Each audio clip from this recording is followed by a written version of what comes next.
আমরা ভারতকে দেখিয়ে দেব ইনশাআল্লাহ জিহাদের প্রেরণা নিয়ে যদি প্রয়োজন হয় বাংলাদেশের যুদ্ধ যদি করা লাগে ভারতের সাথে, আর যুদ্ধ করা লাগবে, রাসূলুল্লাহর ওয়াদা।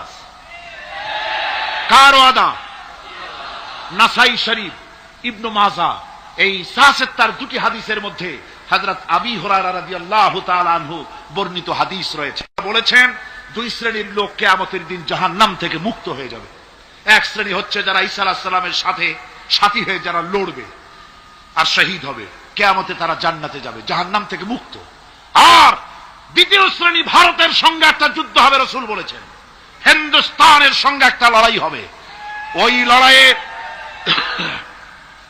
লড়াইয়ে যারা শহীদ হবে রাসূলুল্লাহ বলেছেন কিয়ামতের দিন জাহান্নাম থেকে আল্লাহ মুক্ত করে দেবে।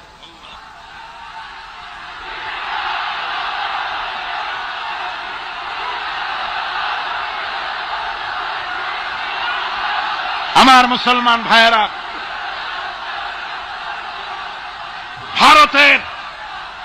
ভারতের জনগণের সাথে আমাদের কোনো বিদ্বেষ নাই, ভারতের জনগণের সাথে আমাদের কোনো শত্রুতা নাই, ঠিক কিনা? আমাদের দুশ্মনী নরপশুর সাথে। তুমি একটা সরকার, তোমার হাতে রয়েছে সেনাবাহিনী, তোমার সাথে বিএসএফ, তোমার হাতে ল্যান্ড ফোর্স, এয়ার ফোর্স, সব বাহিনী তোমার হাতে। মসজিদ ভাঙে চোখের সামনে, তোমার বাহিনীর লোকেরা অস্ত্র নিয়ে দাঁড়িয়ে থাকে, একটা ফাঁকা গুলিও করলো না। করছে একটা ফাঁকা গুলি? মুসলমানেরা প্রতিবাদ করলো, সেই প্রতিবাদের মুখে মুসলমানদেরকে গুলি করে করে মারা হলো। কারফিউ দিয়ে পুলিশেরা মুসলমানদের ঘরে ঢুকে মুসলমানদেরকে বের করে এনে বেয়নেট চার্জ করে শহীদ করে দিয়েছে। দিল্লি, মিরাট, থামো, দিল্লিতে, মিরাটে, কলকাতায়, বোম্বে, মাদ্রাস, গোটা ভারতে সাম্প্রদায়িক দাঙ্গা দিয়ে ডুবিয়ে ফেলেছে। মুসলমানেরা আজকে সেখানে এতিম অবস্থায় পড়ে আছে। সেই লড়াই ভারতের সাথে আমাদের হবে। ওই লড়াই যেদিন বাঁধবে, বাংলাদেশের সেনাবাহিনী, air force, land force, police শুধু এরাই যুদ্ধ করবে না, বাংলাদেশের 12 কোটি তৌহিদি জনতা শহীদ তিতুমীরের বাস হাতে নিয়ে ভারতকে পিটিয়ে ঠান্ডা করবে ইনশাআল্লাহ।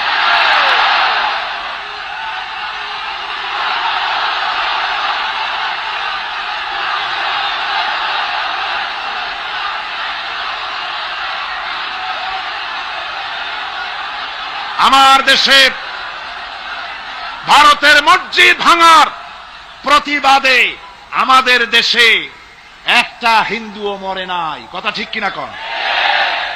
কিন্তু ভারতে ভেঙেছে তারা বাবরি মসজিদ, আমার দেশের 15 জন মুসলমান পুলিশের গুলিতে নিহত হয়েছে। আমার দেশে হিন্দু মরে নাই, তোমরা আমার দেশে সেখানে আমার মুসলমান মেরেছ। হযরত আব্দুল্লাহ বিন ওমর রাদিয়াল্লাহু তাআলা আনহু বলছেন যে আমি রাসূলের সঙ্গে কাবা শরীফ তাওয়াফ করতেছিলাম, আমি বলতে শুনলাম রাসূল বলছেন, হে কাবা, তোমার কত মর্যাদা, তোমার কত সম্মান, তুমি কত মহান, তোমার কত ইজ্জত। তবে কাবা শুনে রেখো, আল্লাহ রাব্বুল আলামিনের একটা মুমিন বান্দার যে মর্যাদা, তোমার মর্যাদা যত হোক একটা মুমিনের চাইতে নিশ্চয়ই বেশি নয়। তোমরা মসজিদ ভেঙেছো আর আল্লাহর মুমিন বান্দাদেরকে ভেঙেছো। ভারত সরকার শুনে রাখো, মসজিদ ভাঙো নাই, তকদির ভেঙেছো। মসজিদ যেভাবে মসজিদের ইটগুলি টুকরা টুকরা হয়েছে, গোটা ভারত আজ হোক কাল হোক মসজিদের ইটের মতোই টুকরা টুকরা হয়ে যাবেই যাবে ইনশাআল্লাহ।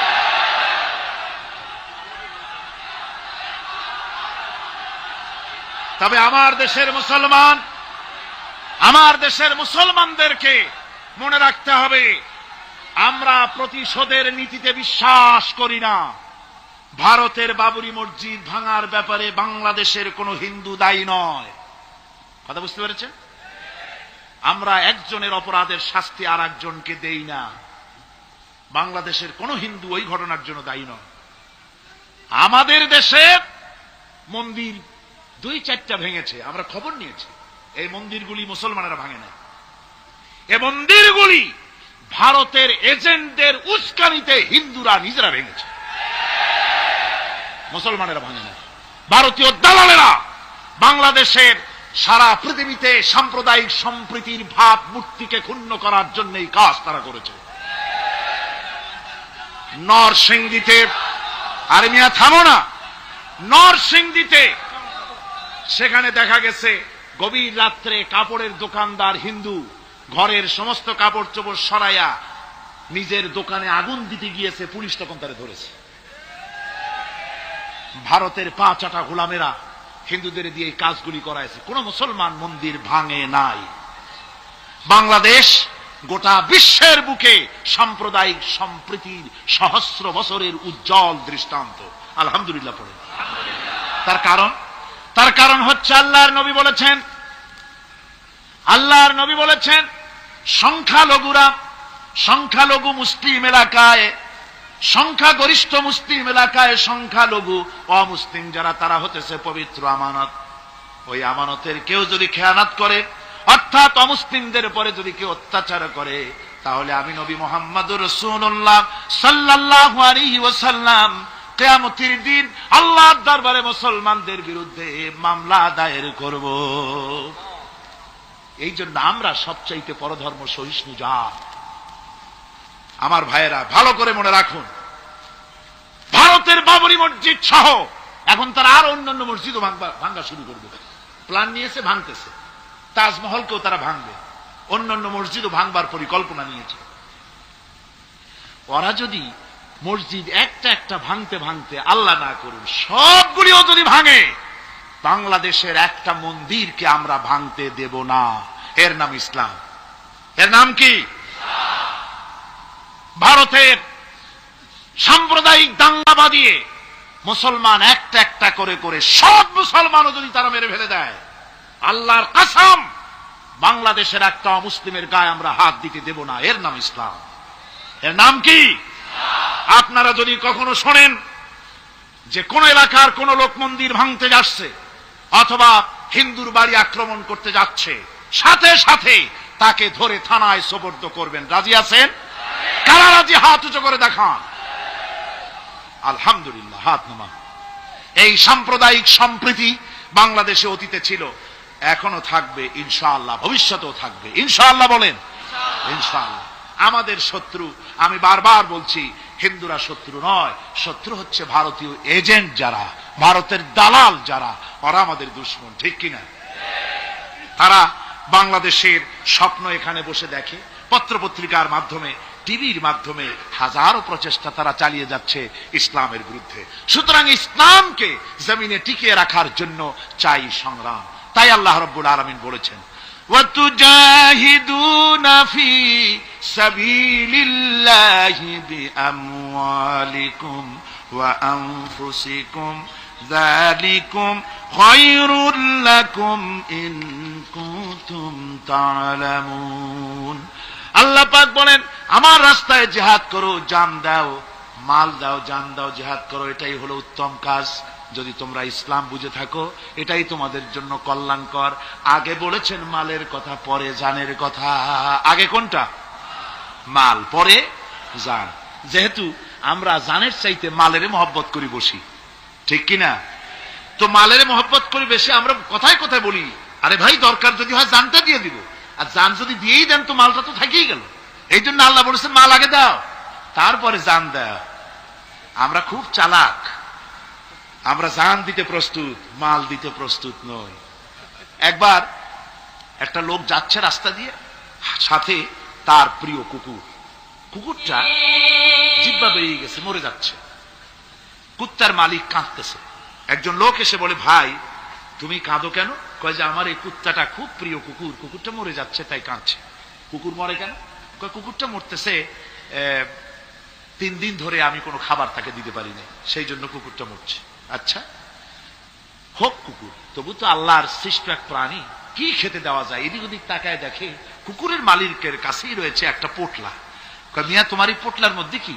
কয় পোটলার মধ্যে হালুয়া আর রুটি। তোমার পোটলার মধ্যে হালুয়া আছে, রুটি আছে, কুত্তা মরে ক্ষুধার জ্বালার, তুমি সেখানে কান্দো, ওর থেকে এক টুকরো রুটি দিলেই তো কুত্তা বাঁচে। কুত্তার মালিক বলছে, মিয়া সাহেব ওই সব ফতো আমারে শুনেন না, এগুলো আমি খুব জানি। রুটি আর হালুয়া দিলেই তো আমার পয়সা খরচ হবে, ওর দরদে যে কাঁদতেছি এজন্য তার পয়সা খরচ হচ্ছে না।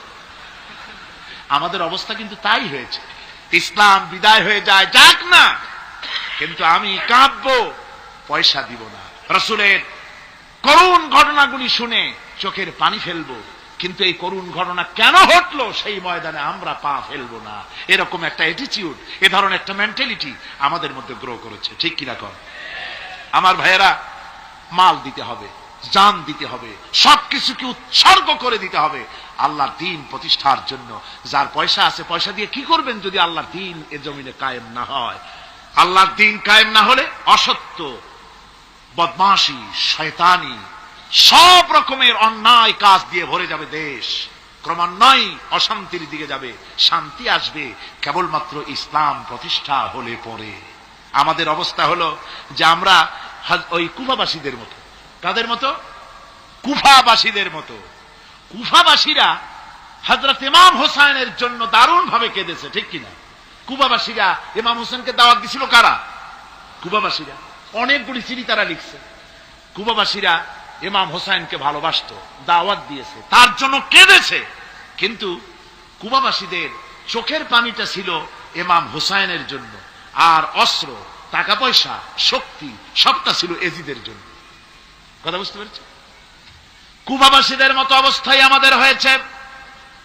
কুফাবাসীদের হযরত ইমাম হোসেনের জন্য তারা শুধু চোখের পানি ফেলেছে, আর টাকা পয়সা, অস্ত্রপাতি যা ছিল সব ছিল তাদের এজিদের জন্য।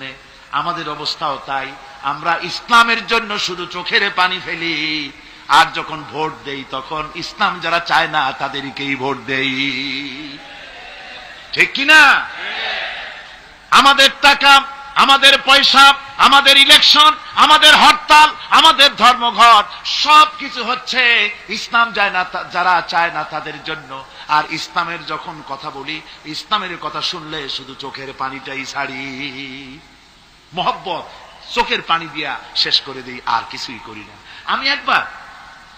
আমি একবার এইখানে এই শহরে অনেক বছর আগে একটা জানাজায় শরীক হয়েছিলাম।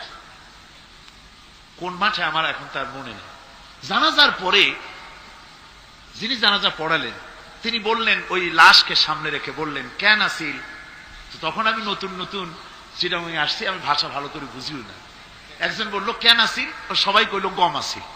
তাই বললাম যে গম আসিল, মরা মানুষের সাথে গম, আমি আটা গম তাই মনে করেছি যে এটার কি সম্পর্ক।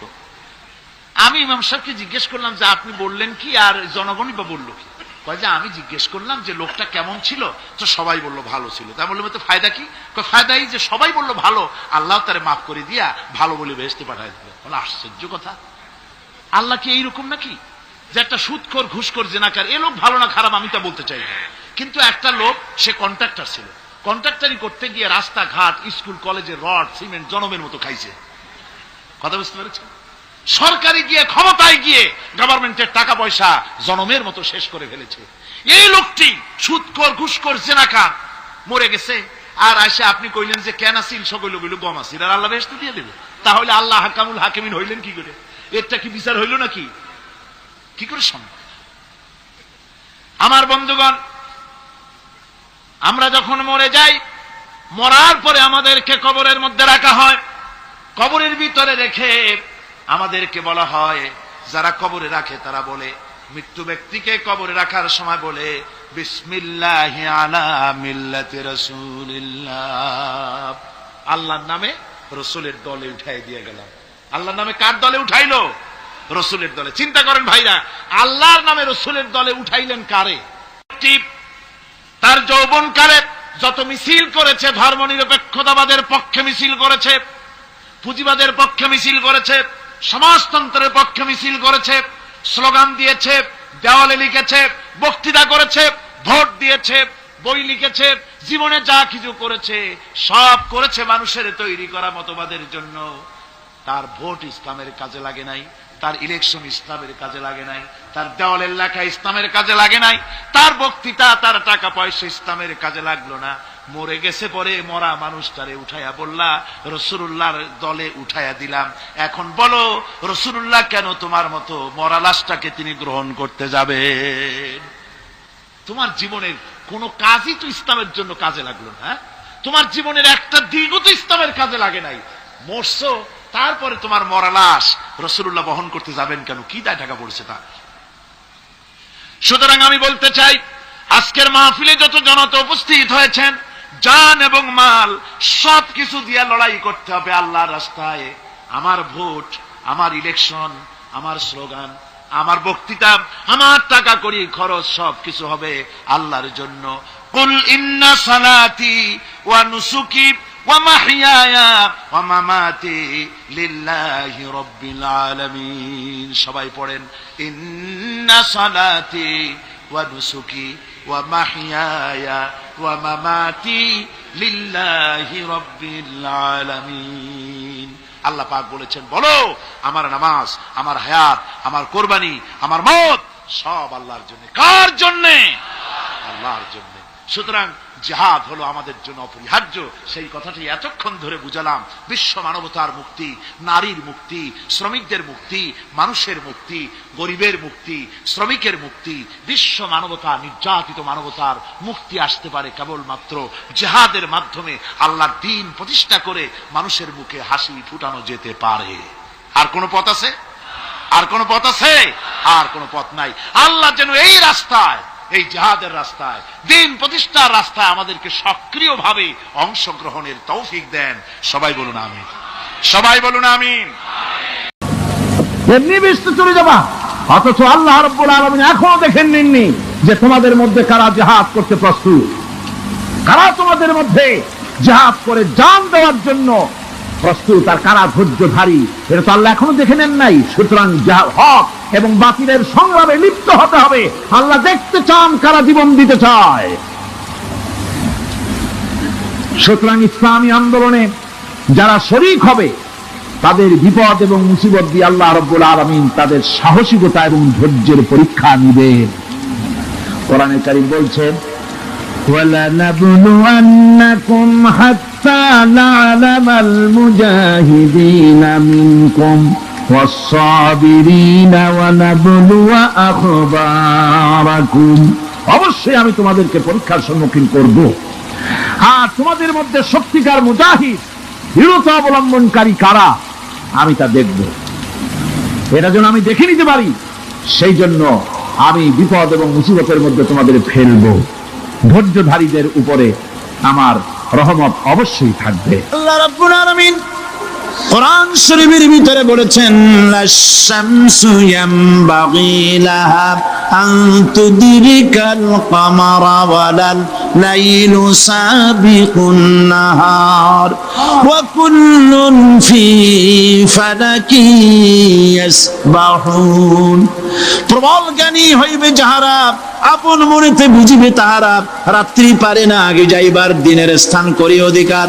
চন্দ্র বাদে না সূর্যের গায়েতে, সূর্য পারে না চন্দ্রকে ধরিতে, যার যে স্থান বহাল রাখিয়া ভ্রমণ করিছে খোদাকে ডরিয়া। একটি নির্ধারিত সময় সীমা পর্যন্ত আপন আপন কক্ষপথে সব দৌড়াদৌড়ি করবে, কারো সাথে অ্যাক্সিডেন্ট হবে না কারো। ওয়াকুল্লুন ফি ফালাকি ইয়াসবাহুন, যা আছে মহাশূন্যে সব ঘুরতেছে। কে বলে? বলেন সবাই, কে বলছে? কোন সূরা? সূরা ইয়াসিন। আবার শুনুন, আল্লাহ পাক ফয়সালা দিচ্ছেন, ঘোরে কেডা?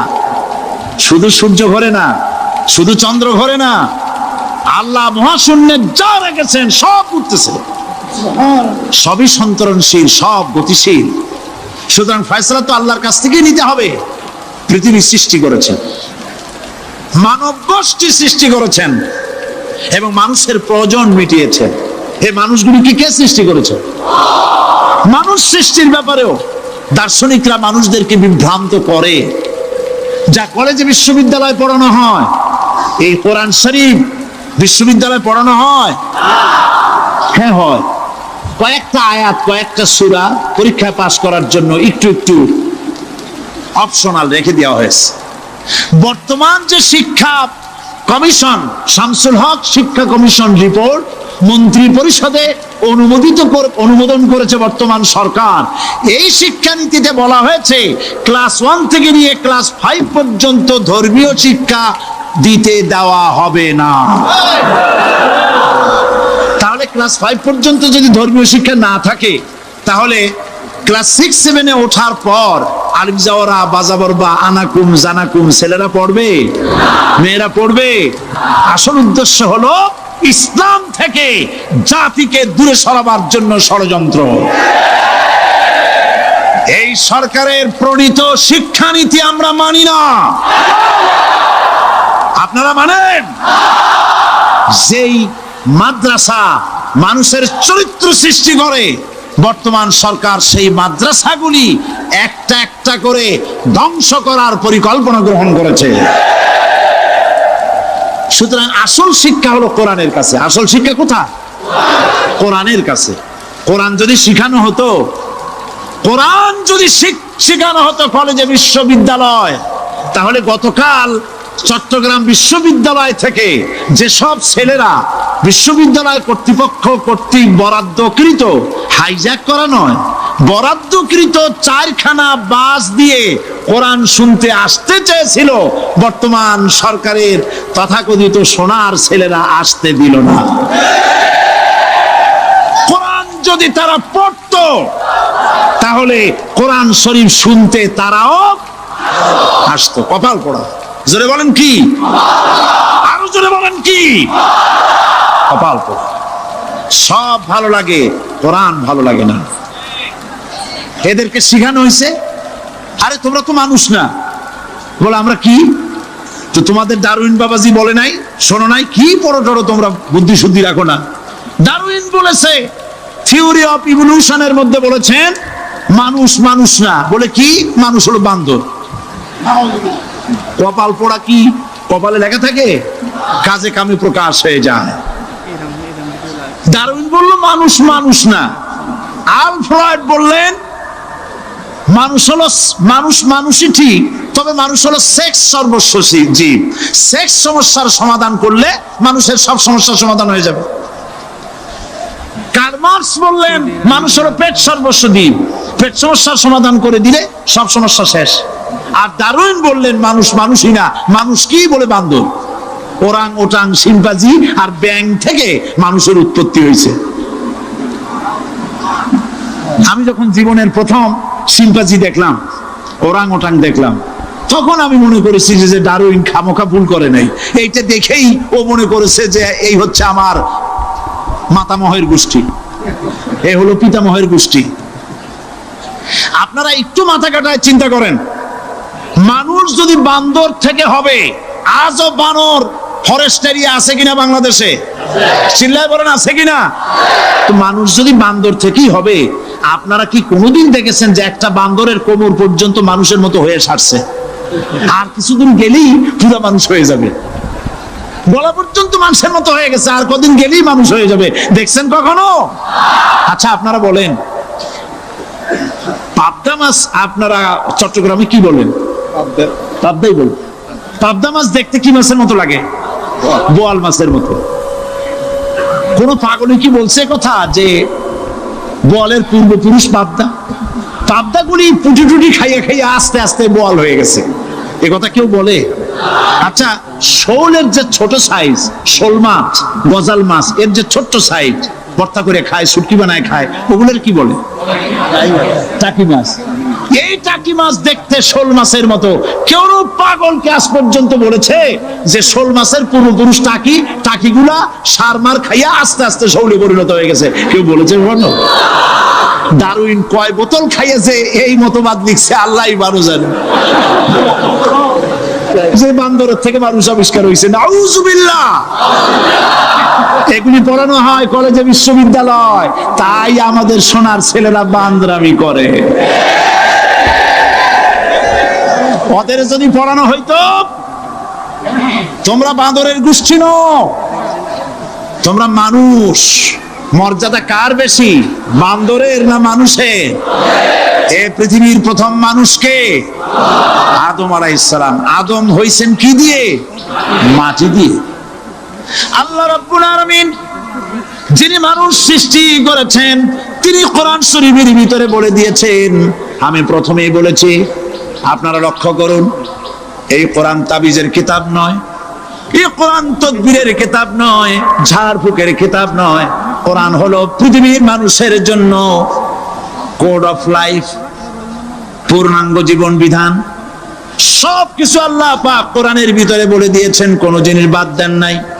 আপনি আমি কেমনে সৃষ্টি হয়েছি আল্লাহ পাক কোরআনের ভিতরে বলেছেন, ইন্না খালাকনাকুম মিন তুরাবিন সুম্মা মিন নুতফাতিন সুম্মা মিন আলাকাতিন সুম্মা মিন মুদগা। নিষ্প্রাণ মাটি দিয়ে তোমাকে উৎপন্ন করা হয়েছে, নিষ্প্রাণ মাটির উপাদান দিয়ে তোমাকে তৈরি করা হলো। মায়ের পেটের ভিতরে এক ফোঁটা নাপাক পানি জমাট রক্তে পরিণত হয়ে গেল, জমাট রক্ত আস্তে করে গোস্ত পিণ্ড হলো, গোস্ত পিণ্ডকে সুন্দর করে সাজায়া হাড্ডি গুড্ডি বানায়া স্ট্রাকচার তৈরি করে তার উপরে ফাকাসাউনাল ইযামা লাহমা, চামড়া দিয়ে গোস্ত দিয়ে সাজায়া সুন্দর করে বানালাম।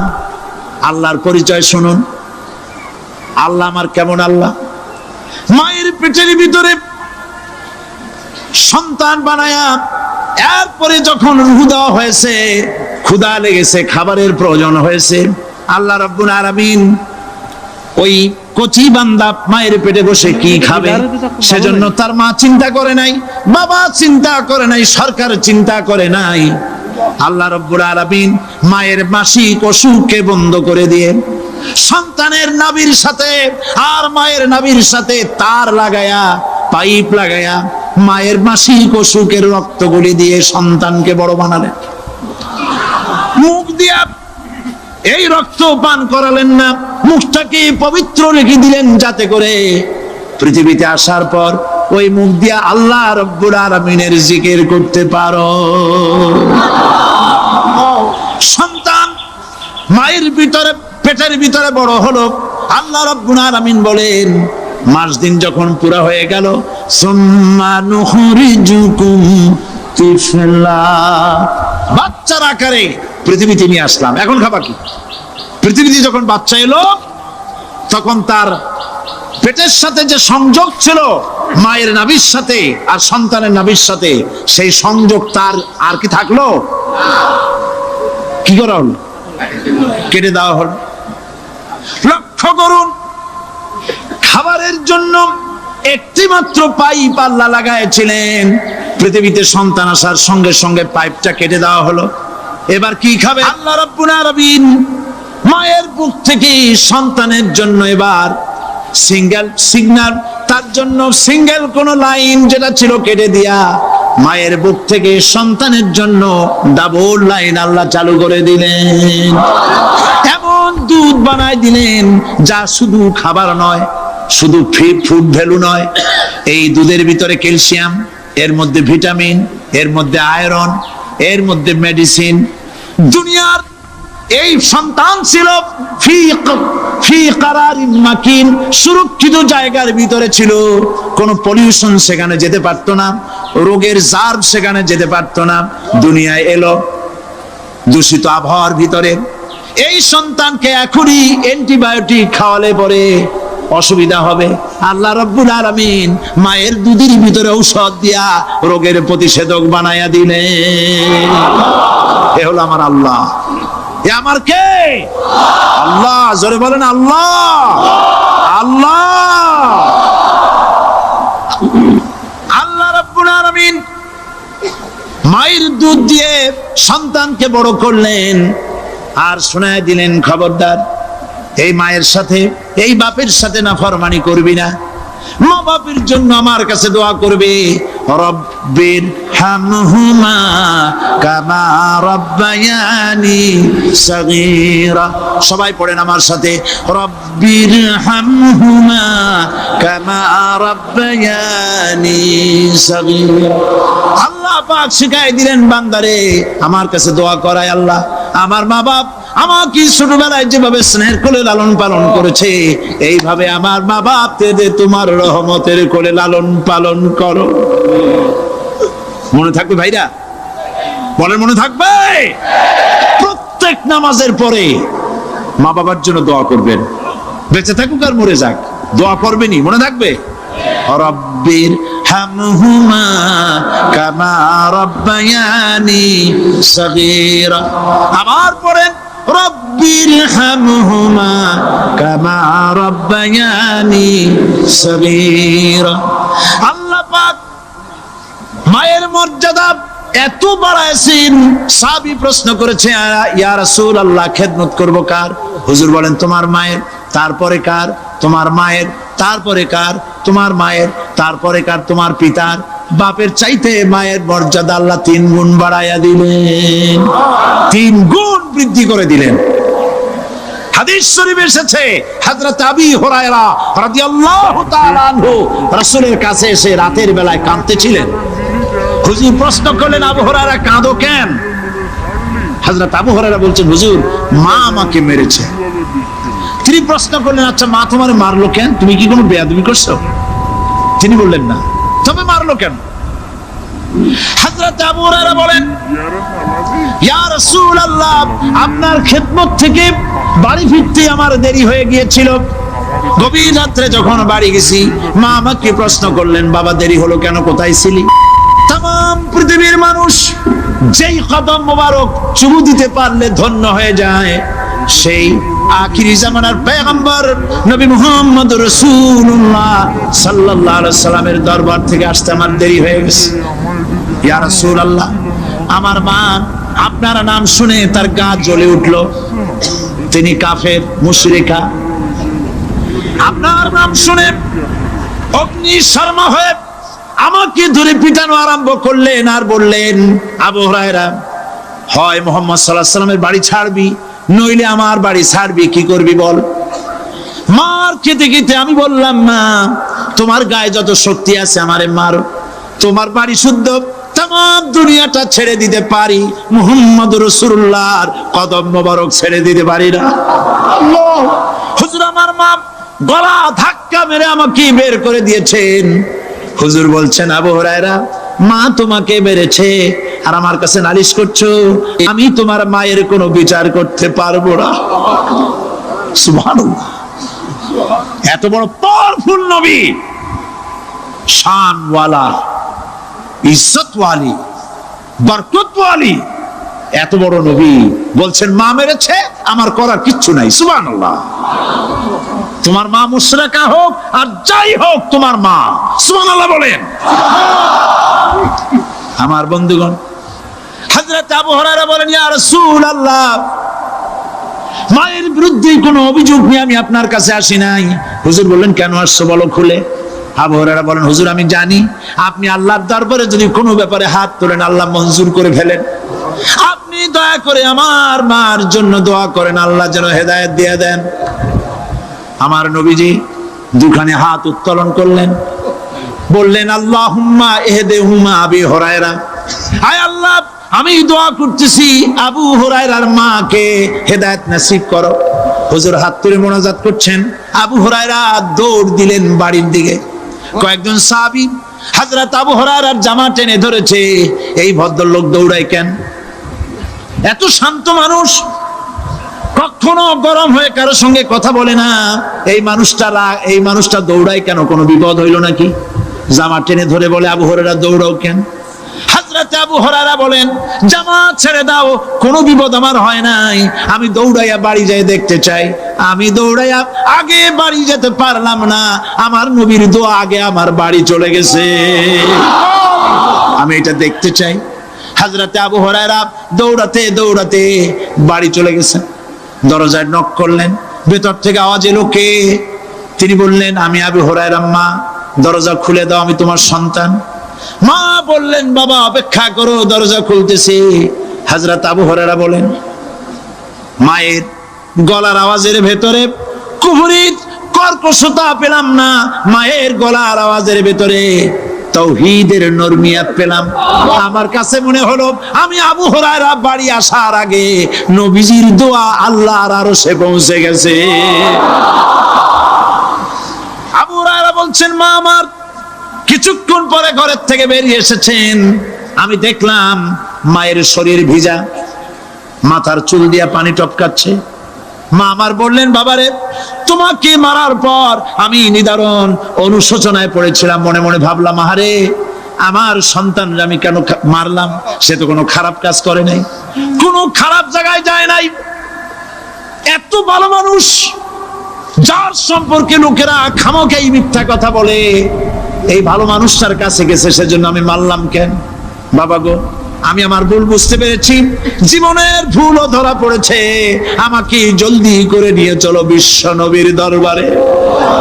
হযরত আবু হুরায়রার মা রাসূলুল্লাহর খেদমতে এসে ঘোষণা করলেন, আশহাদু আল্লা ইলাহা ইল্লাল্লাহু ওয়াহদাহু লা শারীকা লাহু ওয়া আশহাদু আন্না মুহাম্মাদান আবদুহু ওয়া রাসূলুহু।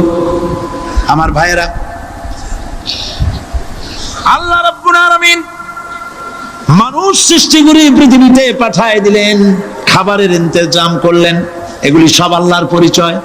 আল্লাহরে চেনার জন্য বড় বড় কিতাব ঘাটা লাগে না, কিসমতে যদি থাকে দুই একটা দৃষ্টান্ত যথেষ্ট হয়ে যায়। সুবহানাল্লাহ, সুবহানাল্লাহ, দুই একটা দৃষ্টান্ত যথেষ্ট। আল্লাহ পাক সমস্ত সৃষ্টি জগৎকে তৈরি করলেন, সৃষ্টি করলেন, আর তাদের খাদ্যের ব্যবস্থা করলেন। কে করেছেন খাদ্যের ব্যবস্থা? খাদ্য দেন আল্লাহ। কিন্তু অহংকারী যারা, তারা বলে দেশের বাম্পার ফলনের জন্য সমস্ত কৃতিত্ব সরকারের। বলেন আস্তাগফিরুল্লাহ, বলেন নাউজুবিল্লাহ। এদের একজন বলছিল, 3 বছর কিছু দিবার পারুম না। লোকেরা কয় আমরা না খাইয়ে থাকুম, আল্লাহ কয় আমিও দেহুম। কদ্দুর পারো না খাইয়ে থাকতে। ফসল কে দেন? জোরে বলেন, কে দেন? বাম্পার ফসলের ফলনের দাবি সরকার করতে পারে না, এটা কুফরি, এটা শিরক। জমিনের ফসল কে দেন? আকাশের বৃষ্টি কার? পানি কার? সার কার? সব আল্লাহ পাক। আল্লাহ পাক কোরআন শরীফে বলেছেন, লাইন শাকারতুম লাযীদান্নাকুম ওয়া লাইন কাফারতুম ইন্না আযাবী লাশাদীদ। আমার নিয়ামতের শুকর যদি আদায় করো বাড়ায় দেব, আর যদি কৃতজ্ঞ হও, শুকরিয়া আদায় না করো, মস্ত বড় শাস্তি দেব। ফসল দেই আমি, আর শুকরিয়া আদায় করো তোমার বাজানে। ঠিক কিনা? শুকরিয়া আদায় করে কার? বাজানে। একটা লোকের, একটি মানুষের যেই প্রশংসা এই সরকার করলো, বিগত 4.5 বছর ধরে একটা মানুষের যত জিকির করলো, প্রশংসা করলো, ছবি টানাইলো, যদি এতটা জিকির, এতটা স্মরণ আল্লাহ রাব্বুল আলামিনের করতো, ওদের জন্য আল্লাহর জান্নাতের দরজা খোলা হয়ে যেত। প্রশংসা করবে কার? চিল্লায় বলুন, আল্লাহ পাকের প্রশংসা করো। খেতে দেওয়ার মালিক তিনি।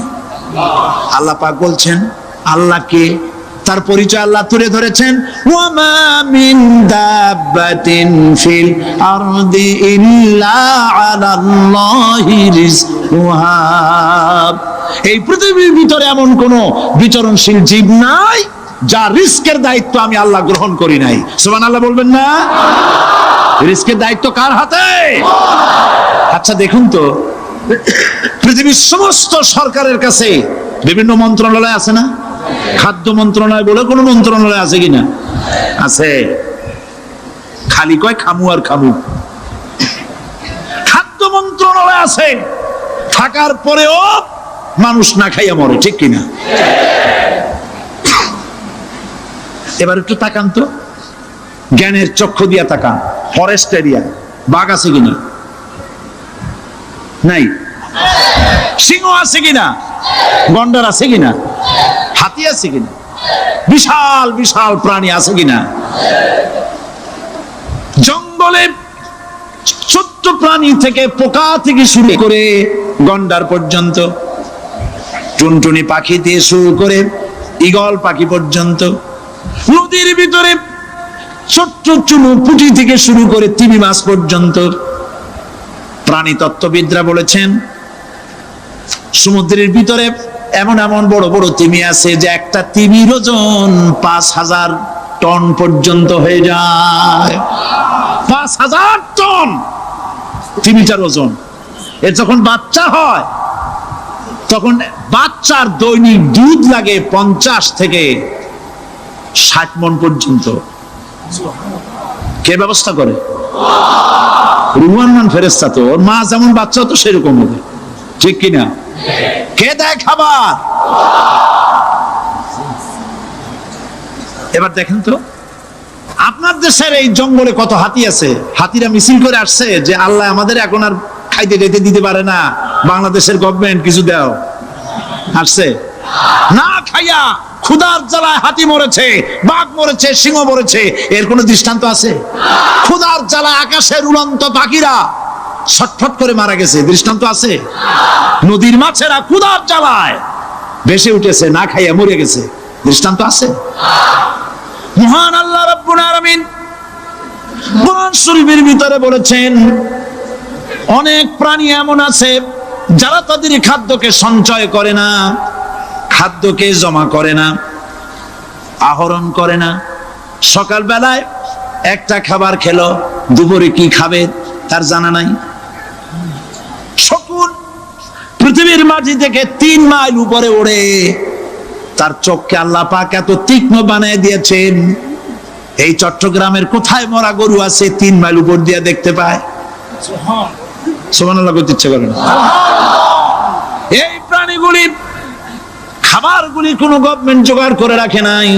আল্লাহ পাক বলেন সবার খাবার আমি দেই। সকাল বেলায় সমস্ত প্রাণীগুলি, মহাশূন্যে পাখি, পানির ভিতরে মৎস্যরাজি, জঙ্গলের ভিতরে হিংস্র প্রাণী, পোকামাকড় থেকে শুরু করে সবগুলো খালি পেটে সব বেরিয়ে যায়, কারো কোনো খাবারের মজুদ নাই। সন্ধ্যা হতে না হতে সমস্ত প্রাণীগুলির পেট ভরাইয়া আমি আবার যার যার ঘরে বেরায় দেই। ওয়ামা মিন দাব্বাতিন ফিল আরদি ইল্লা আলাল্লাহি রিজকুহা। সমস্ত প্রাণীর রিজকের দায়িত্ব আমি আল্লাহর হাতে। কে দেয় রিজক? জোরে বলুন, কে দেন? আল্লাহ পাক। কি খাবেন সব আল্লাহ জোগাড় করে দিয়েছেন।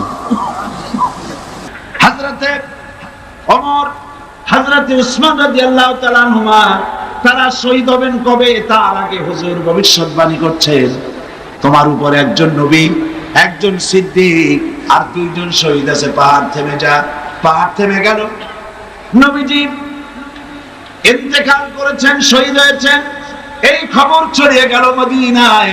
মদিনা থেকে একটা মহিলা দৌড়াতে লাগলো। দৌড়াতে দৌড়াতে যখন ওহদের দিকে যাচ্ছে, লোকেরা তাকে জিজ্ঞেস করলো, মেয়ে লোক তুমি যাও কোথায়? বলে ওহ যেতেছি। লোকেরা বলছে ওহদে যে কোনো লাভ নাই, কারণ তোমার যে 2টি ছেলে এসেছিল জিহাদের ময়দানে, 2টো ছেলে শহীদ হয়েছে। মহিলা বলতেছেন কে শহীদ হয়েছে শুনতে চাই না, তাড়াতাড়ি করে বলো আল্লাহর নবী কেমন আছেন। আবার অগ্রসর হয়েছেন। আরেকজন বলছে মহিলা যাও কই? বলে ওহদে যেতেছি। কই যায় কোনো লাভ নাই, তোমার বাবা যে এসেছিলেন তিনি শহীদ হয়ে গেছেন। মহিলা বলছেন কে শহীদ হয়েছে শুনতে চাই না, বলো নবীজি কেমন আছেন। দৌড়ে দৌড়ে নবীজির কাছে গিয়া নবীজির জীবিত চেহারা মুবারক দেখে বলছেন ইয়া রাসূলুল্লাহ, আমার পিতা মরা শোক, আমার কলিজার টুকরা 2টা সন্তান মরা শোক সব আমি ভুলে গেছি। আল্লাহর নবী আপনি জীবিত আছেন, এটাই উম্মতের বড় পাওনা। নবীজি জিহাদ করেছেন, রক্ত দিয়েছেন, তার একটি মাত্র কারণ ছিল জমিন হলো আল্লাহর, আইন চলবে কার? জোরে বলেন, জমিন আল্লাহর, আইন চলবে কার? আলা লাহুল খালকু ওয়াল আমর ইনিল হুকমু ইল্লা লিল্লাহ। জমিন আল্লাহর, আইন চলবে আল্লাহ। কারো বাপের আইন দিয়ে দেশ চলতে পারে না। আইন চলবে কার? আল্লাহ পাকের আইন দিয়ে দেশ চলবে, এটাই ছিল নবী করিম সাল্লাল্লাহু আলাইহি ওয়াসাল্লামের ইচ্ছা, আল্লাহ পাকের মানসা মুবারক। সুতরাং ইসলাম হচ্ছে একটি বিপ্লবী মতাদর্শ যা সমগ্র পৃথিবীর সমাজ ব্যবস্থার আমূল পরিবর্তন করে নিজস্ব আদর্শ দিয়ে ঢেলে সাজাতে চায়। আর মুসলমান হচ্ছে সেই আন্তর্জাতিক বিপ্লবী দল যারা আল্লাহর রং দিয়ে দুনিয়াকে রাঙাতে চায়। আর এই উদ্দেশ্য হাসিলের জন্য ইসলামী দলের বিপ্লবী চেষ্টা সাধন এবং চূড়ান্ত শক্তি প্রয়োগের নামই হচ্ছে জিহাদ। এটার নাম কি? জিহাদ। ইহুদি, খ্রিস্টান, দুনিয়ার বিভিন্ন জাতি তারা দেশ দখলের জন্য তারা যে লড়াই করে, এই লড়াইয়ের নাম দস্যুতা। এই লড়াইয়ের নাম কি? দস্যুতা। তারা দস্যু বৃত্তি করে দুনিয়ার ছোট ছোট দেশগুলিকে নিজেদের পদানত করার জন্য চেষ্টা চালায়। সুতরাং জিহাদের উদ্দেশ্য হবে মানব সমাজে আল্লাহর আইন চালু করা। কার আইন? আল্লাহর আইনকে চালু করা। এটাই হচ্ছে জিহাদের মূল উদ্দেশ্য। আর এই উদ্দেশ্যে যারা লড়াই করে আল্লাহ পাক তাদের উপরে, তাদেরকে ভালোবাসেন, তাদের উপরে আল্লাহ পাক রহমত নাজিল করেন। যারা জিহাদ করে আল্লাহর দ্বীন কায়েমের জন্য, আল্লাহর দ্বীন প্রতিষ্ঠার জন্য, কোরআনের আইন চালু করার জন্য যারা লড়াই করে তাদের জন্য আল্লাহ পাক রেখেছেন বিরাট নিয়ামত, বিরাট পুরস্কার দুনিয়া এবং আখিরাতে। তবে লড়াই করতে গিয়ে যুদ্ধের ময়দানে শাহাদাতের তামান্না সম্পর্কে রাসূলুল্লাহ বলেছেন, যার ভিতরে শাহাদাতের তামান্না নাই মুনাফিকের মউত হবে। জিহাদের ইচ্ছাও নাই, মুনাফিকের মউত হবে। বলুন নাউযুবিল্লাহি মিন যালিক। এই মুনাফিকের মউত যেন আমাদের না হয়। জিহাদ, আপনারা কি জিহাদকে ভয় পান? রাসূলুল্লাহ বলেছেন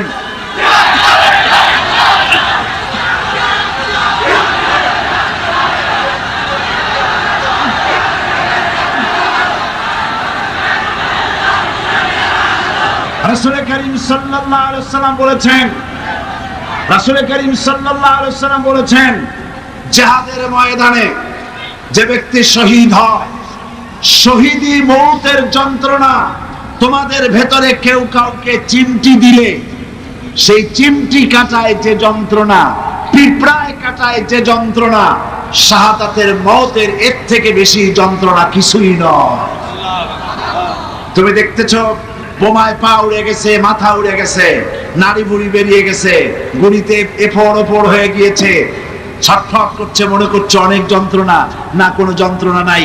এই মৃত্যু হচ্ছে সব থেকে সেরা মৃত্যু। এই মৃত্যুর একদিকে হচ্ছে দুনিয়া, শাহাদাত হচ্ছে সেতু। এই সেতু পার হলেই আল্লাহ রাব্বুল আলামিনের সঙ্গে দিদার নসিব হয়ে যাবে। হযরতে বুখারী শরীফে এসেছে,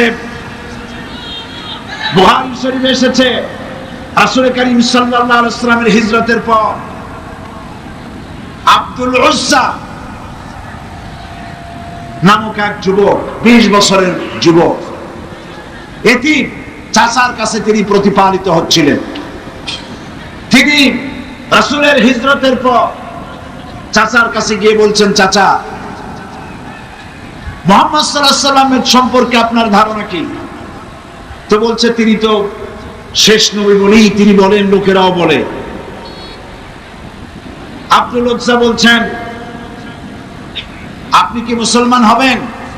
তিনি বলছেন, কখনোই না। ভাতিজা বলছেন, আমার তো ইচ্ছে ছিল আপনি মুসলমান হলে আমার জন্য ইসলাম কবুল করা সহজ হয়ে যায়।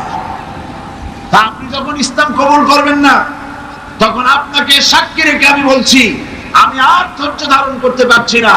আমি ঘোষণা করলাম, সাক্ষী আপনি থাকুন। আল্লাহকে সাক্ষী রেখে বলছি, আমি আর কাফের রইলাম না, আমি মুসলমান হয়ে গেলাম। লা ইলাহা ইল্লাল্লাহু মুহাম্মাদুর রাসূলুল্লাহ। জোরে পড়েন, লা ইলাহা ইল্লাল্লাহ, লা ইলাহা ইল্লাল্লাহ, লা ইলাহা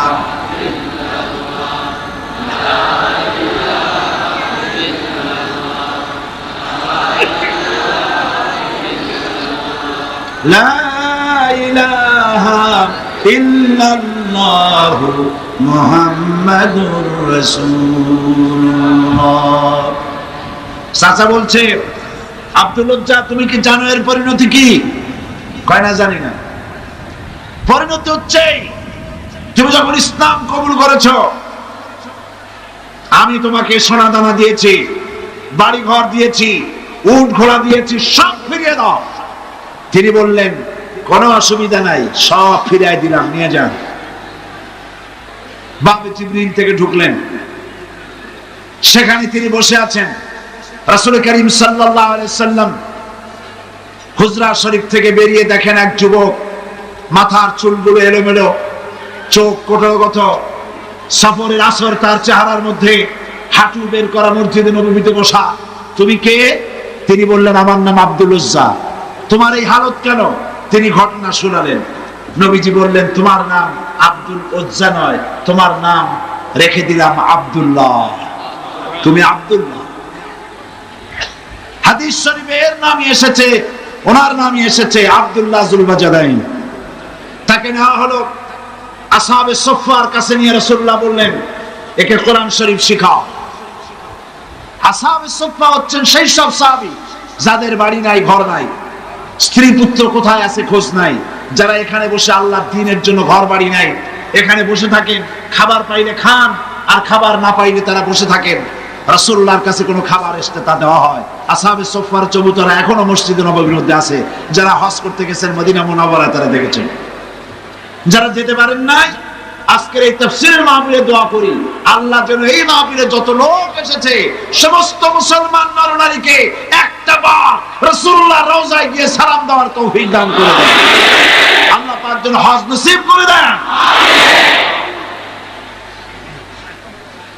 সাহাবায়ে কিরাম, আসহাবে সুফফা, আব্দুল উজ্জা কি, আব্দুল্লাহ কি কোরআন শরীফ শিখাইছেন, কোরআন শরীফ শেখাচ্ছেন। আর আব্দুল্লাহ জোরে জোরে কোরআন তেলাওয়াত করেন। তার চিৎকারে, জোরে জোরে তেলাওয়াতের কারণে সাহাবীরা ঘুমাইতে পারেন না, নামাজে ডিস্টার্ব হয়। রাসূলুল্লাহ আসছেন পরে, তারা বললেন ইয়া রাসূলুল্লাহ, আব্দুল্লাহকে নিষেধ করুন, তার চিল্লানিতে আমরা নামাজ পড়তে পারি না, ঘুমাইতে পারি না, চিল্লাইয়া কোরআন শরীফ তেলাওয়াত করে। নবীজি বললেন সাহাবীরা আব্দুল্লাহকে চিল্লাইতে দাও, বাধা দিও না, কারণ তার ইসলাম কবুল করা বড় চড়া দাম দিয়ে ইসলাম কবুল করেছে, লুঙ্গিটাও আনতে পারে নাই। ইত্তাবসারে তাবুকের যুদ্ধের দামামা বেজেছে, রোমানদের সঙ্গে লড়াই হবে। নবীজি তাবুকের যুদ্ধের জন্য, জিহাদের জন্য চাঁদা চাইলেন। যার কাছে যা আছে আল্লাহর দ্বীন প্রতিষ্ঠার জন্য চাঁদা দাও। এই চাঁদা দেওয়া মাদ্রাসায়, মসজিদে, ইসলামে, জিহাদে চাঁদা দেওয়া নতুন ব্যাপার নয়। আল্লাহর নবী নিজে ইসলামের জন্য টাকা চেয়েছেন, পয়সা চেয়েছেন। নবীজি যখন নিজে টাকা চেলেন, মেয়ে লোকেরা গলার হার খুলে দিলেন, কানের দুল, নাকের ফুল সব খুলে রাসূলের কদমের উপরে ছেড়ে দিতে লাগলেন। টাকা পয়সা সোনা দানার স্তূপ হয়ে গেল। হুজুর এদিক ওদিক তাকায় বলেন সাহাবীরা সবাইকে তো দেখি, আমার আবু বকর কোথায়? হযরতে আবু বকর একটা খুঁটির আড়ালে দাঁড়ানো ছিলেন। তাকে যখন হুজুর ডাকলেন, সিদ্দিক আকবর রাদিয়াল্লাহু তাআলা আনহু তিনি খামের আড়াল থেকে বেরিয়ে আসলেন, হাতে ছোট্ট একটা থলি। সেই থলিটা হুজুরের হাতে তুলে দিলেন। নবীজি থলির মুখ খুলে ঢাললেন, কয়েক কেজি গম পড়লো আর কয়েকটা দিরহাম। হুজুর হযরত আবু বকরের দিকে তাকায় দেখেন, হযরত আবু বকরের চোখের পানি দাড়ি ভিজে ভিজে পড়ছে। নবীজি জিজ্ঞেস করলেন আবু বকর, আল্লাহর নবী হযরত আবু বকরের এই দৃশ্য দেখে উপস্থিত সাহাবীদেরকে বললেন, ও সাহাবীরা, তোমরা আজকে সবাই মিলে তাবুকের জিহাদের যে চাঁদা দিয়েছো, যে সাহায্য করেছো, তোমাদের সকলের দানের তুলনায় আল্লাহ পাকের কাছে আবু বকরের দানের মর্যাদা বেশি হয়ে গেছে। তারা প্রশ্ন করলেন তা কেমনে হলো? মনে মনে চিন্তা করলেন। নবীজি তাদের মনের অবস্থা বুঝতে পেরে আল্লাহ পাকের নবী জিজ্ঞেস করলেন, অমুক অমুক সাহাবী, তোমরা কি দিয়েছ আর বাড়িতে কত আছে? সবাই বললেন এত দিয়েছি, এত আছে। হযরত ওসমান তো বলেছিলেন, আমার জীবনের সঞ্চিত সমস্ত সম্পদের অর্ধেক এনে নবীজির কদমে হাজির করেছি, আর অর্ধেক আমার বাড়ি আছে। প্রত্যেকেই বলেছে এত দিয়েছি, এত আছে। হযরত আবু বকরকে যখন নবীজি জিজ্ঞেস করলেন, আবু বকর তুমি কত দিয়েছো আর বাড়িতে কত আছে? হযরত আবু বকর রাদিয়াল্লাহু তাআলা আনহু বলছেন, ইয়া রাসূলুল্লাহ, আল্লাহ রাব্বুল আলামিনের কসম করে বলি, আবু বকরের ঘরে জাগতিক সম্পদ বলতে যা বোঝায় সবটুকু এনে নবীজির কদম মুবারকে হাজির করে দিয়েছি আমার ঘরে। এখন আল্লাহ তার রাসূল ছাড়া কোনো জিনিস বাকি নাই। হযরতে আব্দুল্লাহ এই দানের অবস্থা দেখলেন, নিজে কিছুই দিতে পারেন নাই। যুদ্ধে রওনা করলেন নবীজি 30,000 সৈন্য নিয়ে।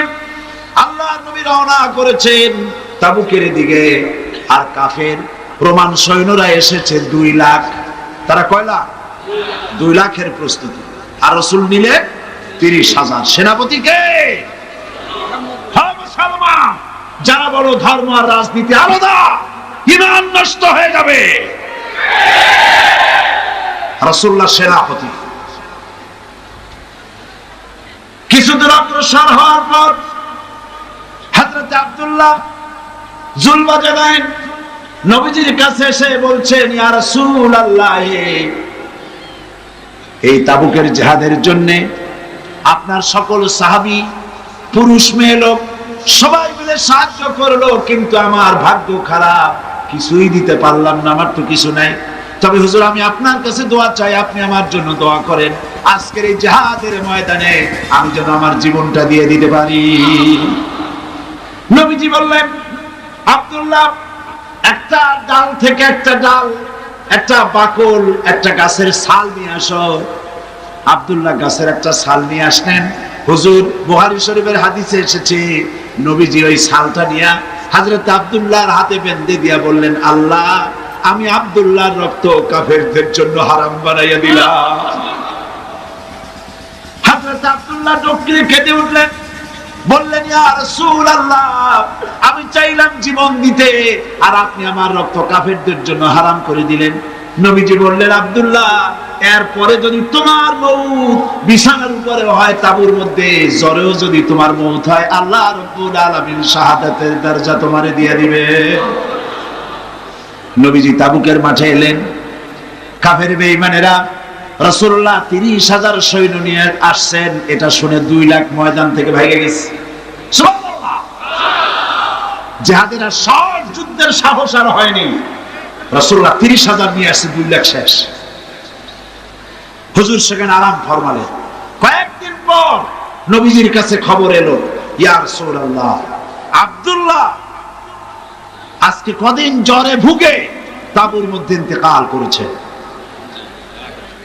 নবীজি বললেন, জানাজার ব্যবস্থা করো, গোসলের ব্যবস্থা করো, কাফনের ব্যবস্থা করো। কাফন গোসলের ব্যবস্থা হলো, জানাজার ব্যবস্থা হলো। নবীজি জানাজা পড়ালেন, আর এরপরে কবরের ভিতরে একজন নামলেন, পাশে একজন আলো ধরে দাঁড়িয়ে থাকলেন। কোন হ্যাসাক লাইট নাই, বৈদ্যুতিক লাইট নাই, কোন রকম করে একটা চেরাগ টিনটিন করে জ্বলছে। গভীর রাত, কবরের ভিতরে একজন নেমেছেন, একজন একটা আলো ধরে দাঁড়িয়ে আছেন, আর 2 জনের লাশ বহন করে।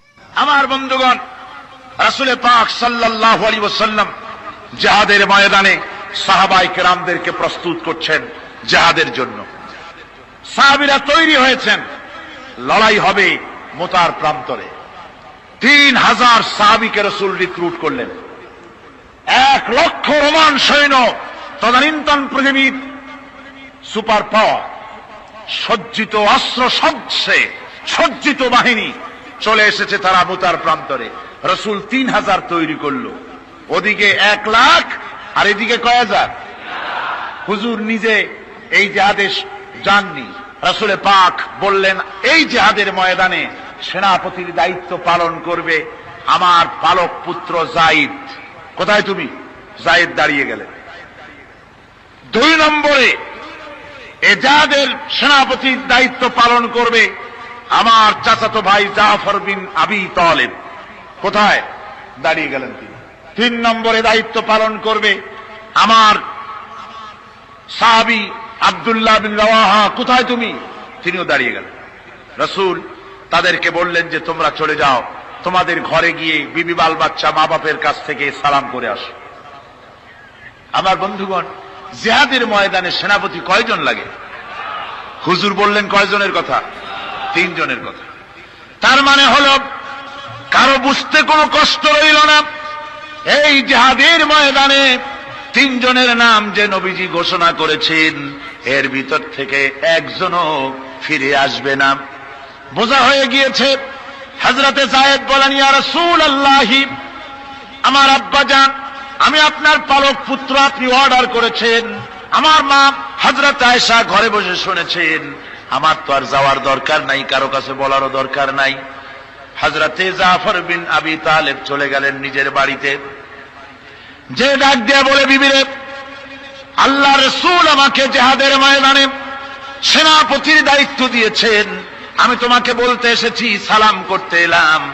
তোমার সঙ্গে একসঙ্গে দীর্ঘদিন আমি ছিলাম, কোন হক তোমার আদায় করতে হয়তো পারি নাই, হয়তো জুলুম করেছি, অথবা আমার দ্বারা তোমার অধিকার নষ্ট হয়েছে। কিছু যদি কোনো ভুল ত্রুটি হয়ে থাকে, আল্লাহর হস্তে আমারে মাফ করে দিও। বিবি বলে, প্রাণের স্বামী, রাসূলুল্লাহ আপনাকে জিহাদের ময়দানের জন্য নির্বাচিত করেছেন, আমি আপনাকে ফিরে থাকতে বলতে পারবো না। সুতরাং আমি আল্লাহর দরবারে দোয়া করি।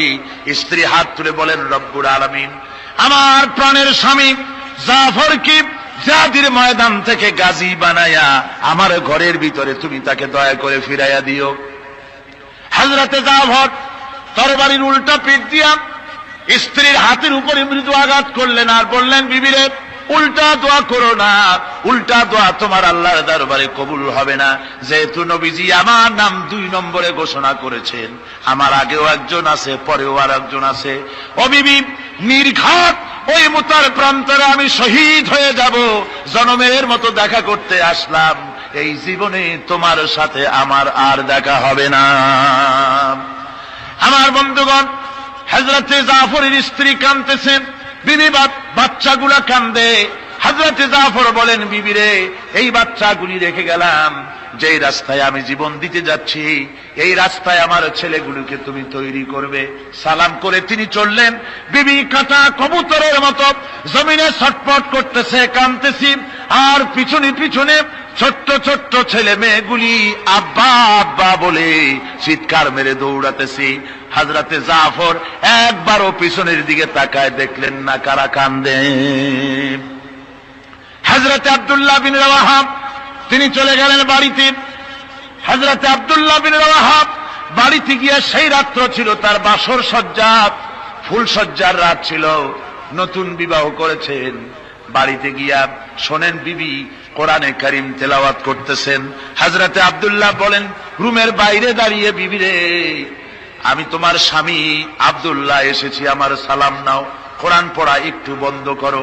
রাসূলুল্লাহ আমাকে জিহাদের সেনাপতি বানিয়েছেন, আমি জিহাদে যেতেছি, নতুন বিবাহ হলো, কোনো হক তোমার আদায় করতে পারি নাই, তুমি আমাকে মাফ করে দিও, আল্লাহর হস্তে আমার উপর কোনো দাবি রেখো না।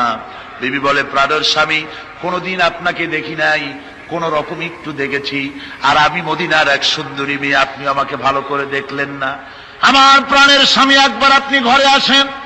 স্বামী বলে, ওগো স্ত্রী, ঘরের ভিতরে আমি যাব না, ঘরের ভিতরে গেলে পরে তোমাকে দেখলে আমার মনের ভিতরে প্রেম ডাকবে, তোমার প্রতি আমার ভালোবাসা জন্মাবে, আমি ঘরের ভিতরে ঢুকতে চাই না। স্ত্রী বলে, প্রাণের স্বামী, ঘরের ভিতরে যদি আসেন, আল্লাহর কসম আমি কোনো প্রেম নিবেদন করব না, আমি শুধু প্রাণ ভরে আপনার চেহারাটা একটা বার আমি শুধু দেখে রাখতে চাই, যাতে করে কিয়ামতের দিন লক্ষ কোটি কোটি মানুষের ভেতরে আপনাকে আমি স্বামী বলে যেন চিনে নিতে পারি। হযরতে আব্দুল্লাহ বলেন, ওগো স্ত্রী, যদি এই ইরাদা তোমার হয়, আর যদি তুমি ধৈর্য ধারণ করে থাকতে পারো, তাও তাহলে কিয়ামতের দিন আল্লাহ রাব্বুল আলামিন আমি যার জন্য জান দিতে যেতেছি ওই মাবুদ মেহেরবান জান্নাতের ভেতরে তোমাকে আমাকে স্বামী স্ত্রী হিসাবে পরিচয় করাইয়া দিবেন। 3000 সৈন্য নিয়ে সাহাবায়ে কেরাম আর এই সেনাপতি সব চললেন। মুতার প্রান্তরে লড়াই হলো। এই লড়াইয়ের ময়দানে হযরতে যায়েদ অনেকগুলি কাফির সৈন্যকে জাহান্নামে পাঠিয়ে দিয়ে তিনি নিজেও শহীদ হয়ে গেলেন। এবার জাফর হাতে তরবারি আর এক হাতে ঝান্ডা নিয়ে এগোচ্ছেন সামনের দিকে। কাফেরেরা হযরত জাফরকে ঘিরে ফেলে দিল। আমার বন্ধুগণ, কাফেরেরা ঘিরে ধরে তরবারির আঘাত করলো জাফরের ডান হাতে। ডান হাত কেটে ঝুলে পড়ল। হযরত জাফর এবার বাম হাতে তরবারি উঁচু করে ধরেছেন। এবার বাম হাতে কোপ দিল ওরা। এই কাটা দুইটা হাত দিয়ে বুকের সাথে হযরতে জাফর ইসলামের পতাকাটাকে জড়ায় ধরলেন। পাশের সাহাবীকে ডেকে বলেন, ও রাসূলুল্লাহর সাহাবী শোনো, আল্লাহর নবীকে আমার সালাম বলে দিও আর শোনায়া দিও জীবনের শেষ মুহূর্ত পর্যন্ত ইসলামের পতাকা উঁচু করে রেখেছিলাম, মাটিতে পড়তে দেই নাই। আমার মনে হয় আমি এখন শহীদ হয়ে যাব, যেহেতু আমি এখন আমার নাকের ভিতরে আল্লাহর জান্নাতের সুঘ্রাণ পেতেছি। হযরতে জাফর শহীদ হয়ে গেলেন।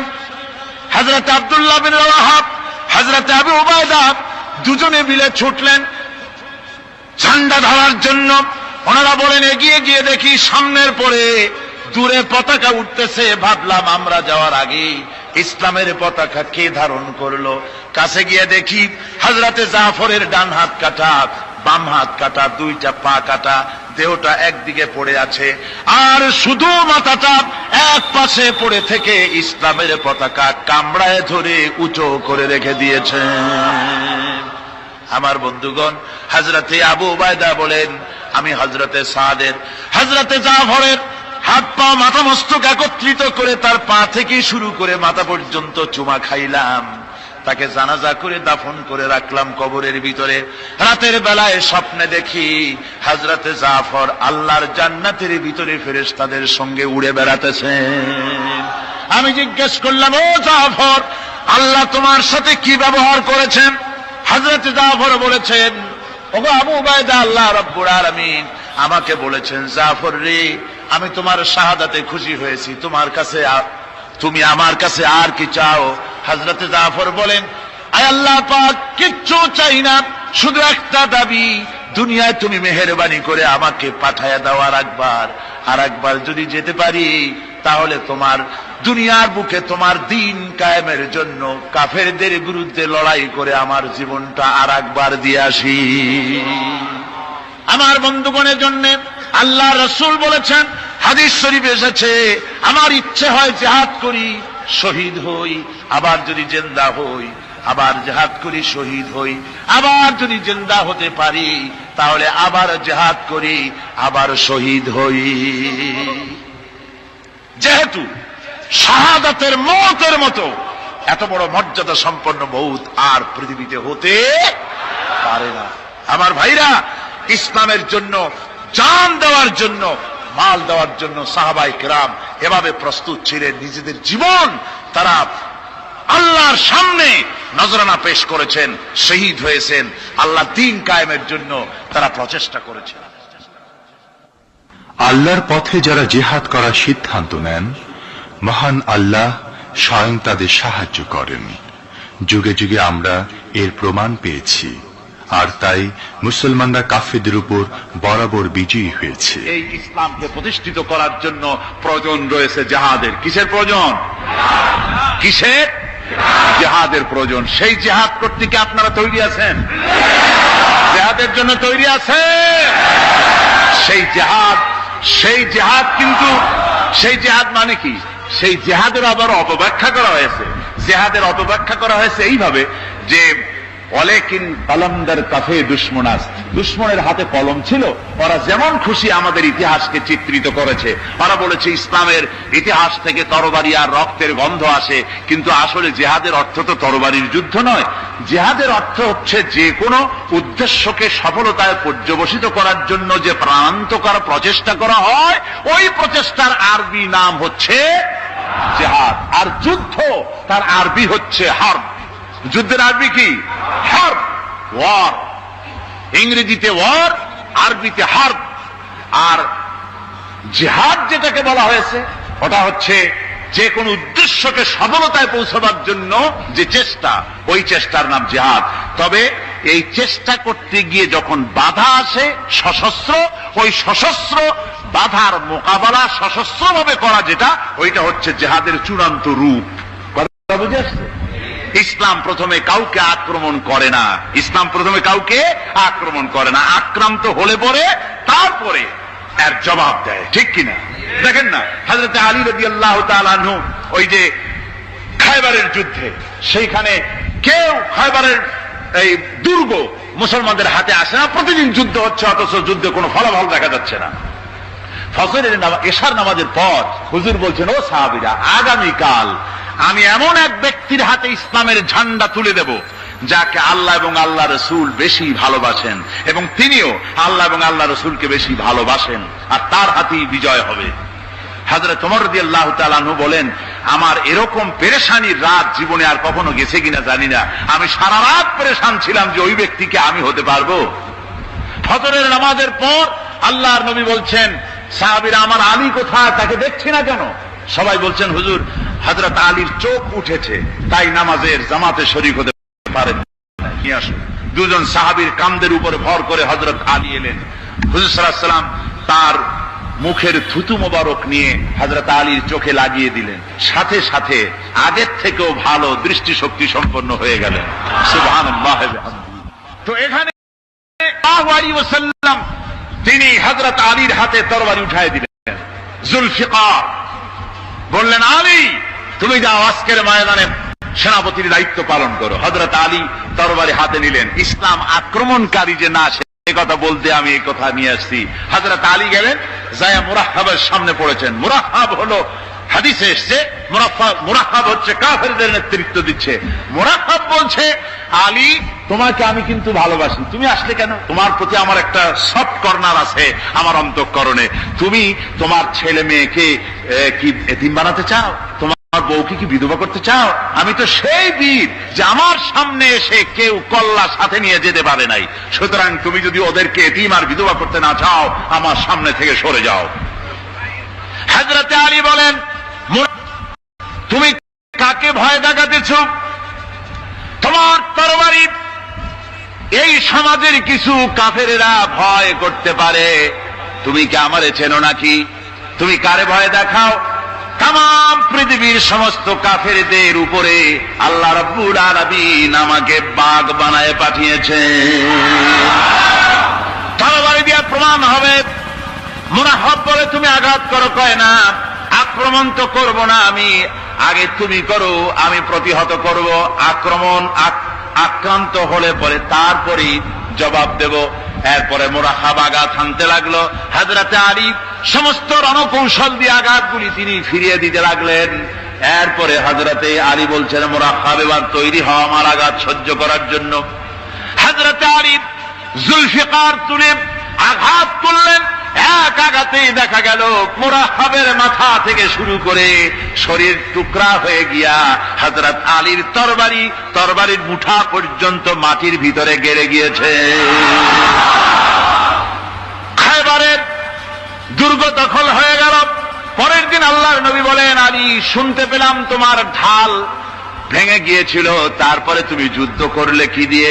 হযরত আলী বলেন, হুজুর, কামুজ দুর্গের ওই কবাটটা, লোহার কবাটটা বাম হাতে নিয়া আর ডান হাতে তরবারি নিয়ে লড়াই করেছি। হুজুর বলেন, কি করে? মানুষ কেমনে এত বড় দুর্গের লোহার কপাট হাতে নিয়ে যুদ্ধ করে?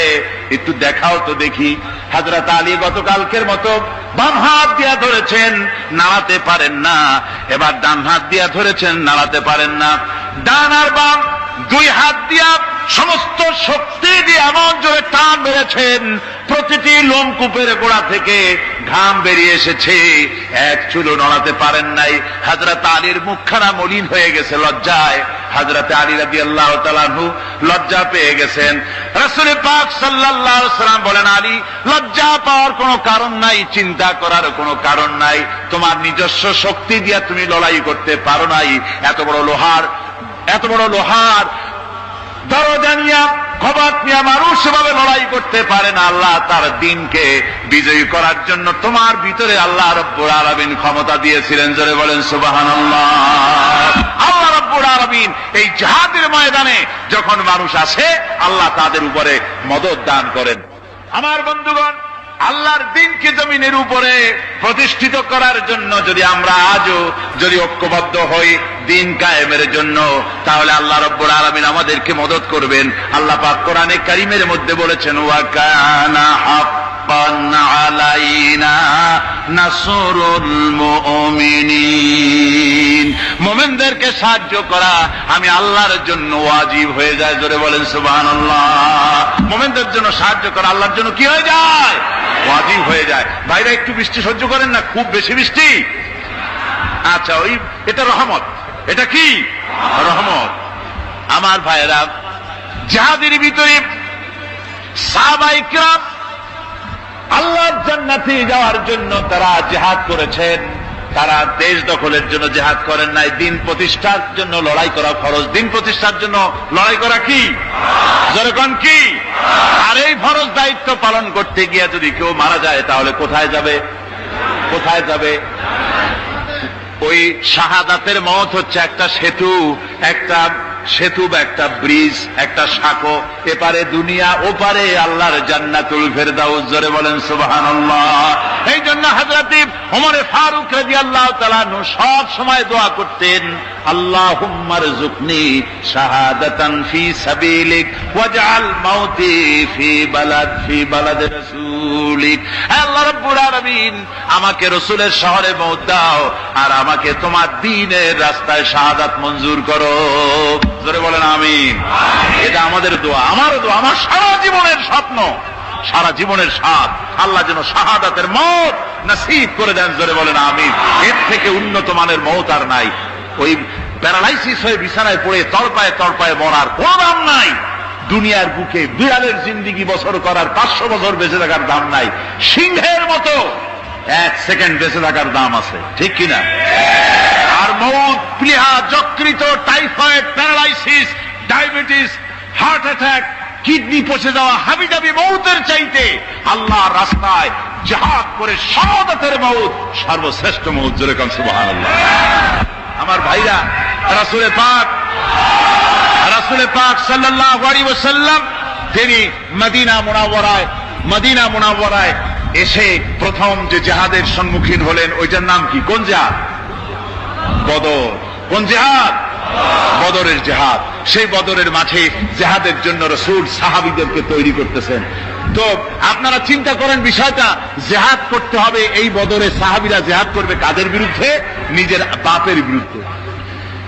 রাসূল পাক খুব চিন্তিত হলেন যে সাহাবীদেরকে কিভাবে উদ্বুদ্ধ করা যায়। হুজুর জিহাদের কথাই বলতেছেন যে এখন বদরে আমাদের টিকে থাকার প্রশ্ন, এইটা মুসলমানদের টিকে থাকার প্রশ্ন। বদরের যুদ্ধ, বদরের এই জিহাদটা। হুজুর যখন এগুলি বলতেছেন, হযরত মিকদাদ রাদিয়াল্লাহু তাআলা আনহু রাসূলের একজন জলিলুল কদর সাহাবী, তিনি দাঁড়িয়ে বলছেন, হে আল্লাহর রাসূল, কেন আপনি চিন্তা করছেন?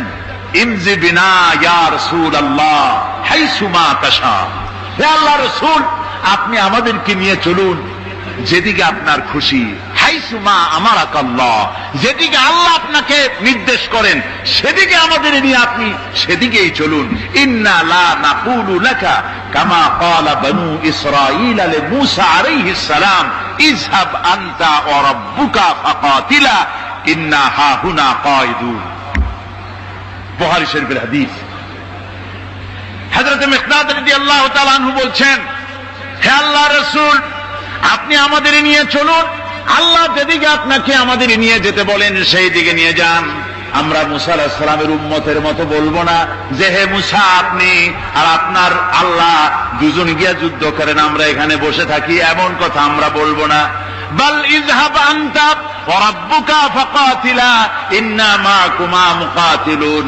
ও নবী, বরং আমরা বলবো আপনি চলুন আমাদের নিয়ে, আপনি এবং আপনার আল্লাহ চলুন জিহাদের ময়দানে, আমরা আপনার সঙ্গে জিহাদ করব, লড়াই করব সেই পর্যন্ত। মা দামাত মিন্না মা দামাত আইনুম মিন্না তাতাররাফ, যতক্ষণ পর্যন্ত আমাদের একটা চক্ষুর পলক পড়ে, যতক্ষণ পর্যন্ত একটা চোখের পাতা নড়ে, ততক্ষণ পর্যন্ত আমরা কাফেরদের বিরুদ্ধে লড়ব।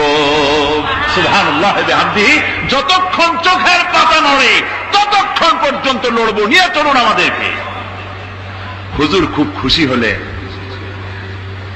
আরে রাসূল পাক সাল্লাল্লাহু আলাইহি ওয়াসাল্লাম দারুণ ভাবে খুশি হয়ে গেলেন। হুজুর বললেন, ও সাহাবীরা, তোমাদের মানসিক অবস্থা যখন এই, কুমু বিনা ইলা জান্নাতিন, চলো আমার সাথে বেহেশতের দিকে। সুবহানাল্লাহ, সবাই বলেন সুবহানাল্লাহ। কুমু বিনা ইলা জান্নাতিন আরদুহা কারদিস সামাওয়াতি ওয়াল আরদ, সেই বেহেশতের দিকে চলো যে বেহেশতের বিশালতা প্রশস্ততা এই পৃথিবী এবং আকাশের চাইতে অনেক বড়, সেই বেহেশতের দিকে চলো। ফাকামা উমাইর বিন হামাম ওয়া কানা ইয়াকুলু তামার, হযরত উমাইর বিন হামাম এক যুবক, তিনি দাঁড়িয়ে গেলেন। আমার মুসলমান ভাইরা, যুবকদের অবদান কিন্তু ইসলামে সব চাইতে বেশি। জোরে বলেন সুবহানাল্লাহ। কাদের অবদান বেশি? যে সর্বপ্রথম ইসলাম কবুল করেছে কারা? যুবকরা। হযরত আবু বকর, হযরত ওমর রাদিয়াল্লাহু তাআলা আনহু, তাদের বয়স যুবক বয়স ছিল, যুবক বয়সে তারা ইসলাম কবুল করেছেন। হযরত আলী যুবক ছিলেন, এই জন্য যুবকদের ইবাদতের সওয়াব বেশি। রাসূল পাক বলেছেন, কিয়ামতের ময়দানে সাত, যেদিন কোন ছায়া থাকবে না আরশে আজিমের নিচে, 7 শ্রেণীর লোকেরা ছায়া পাবে। তার মধ্যে এক শ্রেণী হচ্ছে ওয়াশাবুন নাশা ফি ইবাদাতিল্লাহ, ওই যুবকেরা যারা নাকি রাত গুজরান করে, রাত কাটায় আল্লাহর ইবাদতে, রাত জাগে আল্লাহর ইবাদত করে। জোরে কর সুবহানাল্লাহ। বুড়োদের 100 বার আল্লাহ বলা আর এক যুবকের একবার আল্লাহ বলা, বৃদ্ধের সারা সপ্তাহ তাহাজ্জুদ পড়া আর যুবকের এক রাতের তাহাজ্জুদ পড়া মনে হয় তার থেকেও বেশি। কন সুবহানাল্লাহ। তাই বলে বৃদ্ধ যারা, তারা কিন্তু হতাশ হবেন না, ওই যৌবনকাল আপনিও পেরিয়ে এসছেন, ঠিক না? সুতরাং যুবকদের অবদান বেশি। হযরত উমাইর বিন হামাম রাদিয়াল্লাহু তাআলা আনহু, তিনি দাঁড়িয়ে গেলেন, তার হাতে ছিল ওয়া কানা ইয়াকুলু তামার, তিনি খরমা খাচ্ছিলেন, হাতে ছিল কয়েকটা খরমা। তিনি খরমাগুলি হাতে নিয়ে দাঁড়িয়ে বলছেন ওয়া ক্বালা বাখবাখ, তিনি বলছেন, বাখবাখ শব্দ এটা হচ্ছে লুগাল মুহাল্লিয়া, অর্থাৎ আঞ্চলিক শব্দ। এর অর্থ হচ্ছে মা আযামাহু ওয়া মা আহসানাহু। কি আশ্চর্য, কি সুন্দর, কি বিরাট, কি সুন্দর কথা আপনি বললেন হে রাসূল। জান্নাতুন আরদুহা কারদিস সামাওয়াতি ওয়াল আরদ, এমন বেহেশত পাওয়া যাবে জিহাদ করলে যে বেহেশতের বিশালতা প্রশস্ততা এই বিশাল আকাশের চাইতে, জমিনের চাইতে বেশি। ওয়াল্লাহি লাউ কুনতু হাইয়ান হাত্তা আকুলাহুন্না, আমি যদি, আল্লাহি আল্লাহর কসম, আমি যদি এই খরমাগুলো যদি খাইতে থাকি, ইন্নাহা লা হায়াতুন তাবিলা, তাহলে তো এটা অনেক লম্বা হায়াত লাগবে। এই খরমাগুলি খাইতে অনেক সময় লাগবে, বেহেশতে যাইতে দেরি হয়ে যাবে। সুতরাং এই খরমা তো আর খাওয়া যাবে না। ফারামাবিহিন না, হাতের খরমাগুলি সব ফেলে দিয়ে জিহাদের ময়দানে লাফায় পড়লেন। অনেকগুলি কাফেরকে জাহান্নামের ঘাটে উতরায় দিয়া হযরত ওমর নিজেও শাহাদাত বরণ করলেন। জিহাদের শেষে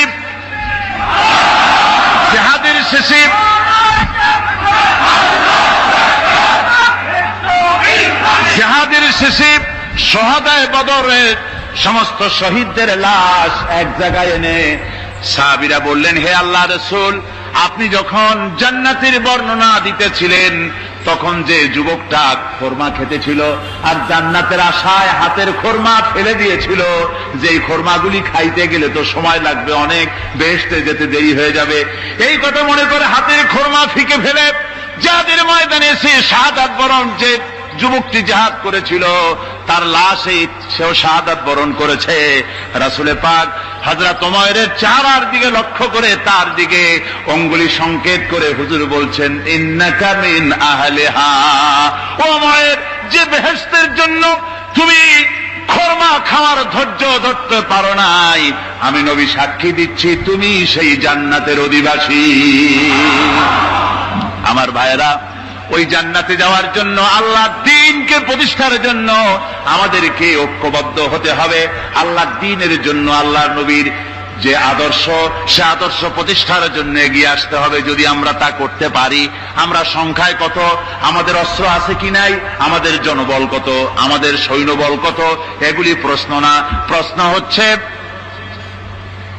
ওয়ালা তাহিনু ওয়ালা তাহজানু ওয়া আনতুমুল আলাউনা ইন কুনতুম মুমিনিন। কোনো ভয় নাই, কোনো চিন্তা নাই, যদি তোমরা মুমিন হও আমি আল্লাহ তোমাদেরকে বিজয়ী করব। জোরে বলেন সুবহানাল্লাহ। মুসলমানেরা তো সেই জাতি, যাদের ময়দানে যখন মুসলমানদেরকে সাহায্য দরকার হয়েছে, আল্লাহ রাব্বুল আলামিন আকাশ থেকে ফেরেশতা নাজিল করেছে কিনা কোন? কবি বলছেন, ফিজায়ে বদরি पैदा कुन फरिश्ते तेरी नसरत को उतर सकते गर्दू से कतर अंदर कतार भी। বদরের মুসলমানদের মতো ঈমান যদি আজও তোমরা আনতে পারো, তোমাদের ভিতরে হয়ে যায়, তাহলে আল্লাহ রাব্বুল আলামিন তোমাদের জন্য কাতারে কাতারে ফেরেশতা তোমাদের জন্য নাজিল করে দিতে পারেন। তোমরা সেই জাতি, তোমরা সেই মুসলমান। ফিরে আসো ইসলামের দিকে, ফিরে আসো দ্বীনের দিকে, রাসূলের সঙ্গে মহব্বতটা জুড়ে দাও। কি মুহাম্মদ সি ওফা তूने तू हम तेरे हैं, ये जहां चीज ही क्या लोहे कलम तेरे।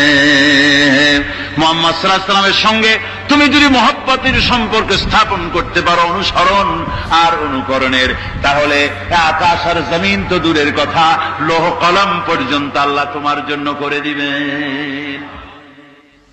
হযরত ইয়াকুব আলাইহিস সালাম কলিজার টুকরা সন্তান হযরত ইউসুফ আলাইহিস সালামের জন্য তার মনটা পাগল ছিল। এত সুন্দর করে আল্লাহ তারে বানাইছিলেন, এত তিনি ছিলেন সৌন্দর্যের পিরামিড, যারা দেখলে চোখ ফিরানো যায় না, এমন সুন্দর সুপুরুষ যারা দেখি সেই যুগের সুন্দরী যুবতী মেয়েরা রূপের মোহে পড়ে নিজেদের আঙ্গুলগুলি কেটে ফেলে দিয়েছিল। রূপের মোহে এমন অবশ হয়ে গেছে, আঙ্গুল কেটেছে, হাত কেটেছে, টের পায় নাই। আবার ভুল বুঝবেন না, দুনিয়ার সেরা সুন্দর পুরুষ ইউসুফ আলাইহিস সালাম, তা কিন্তু রাসূলের চাইতে বেশি নয়।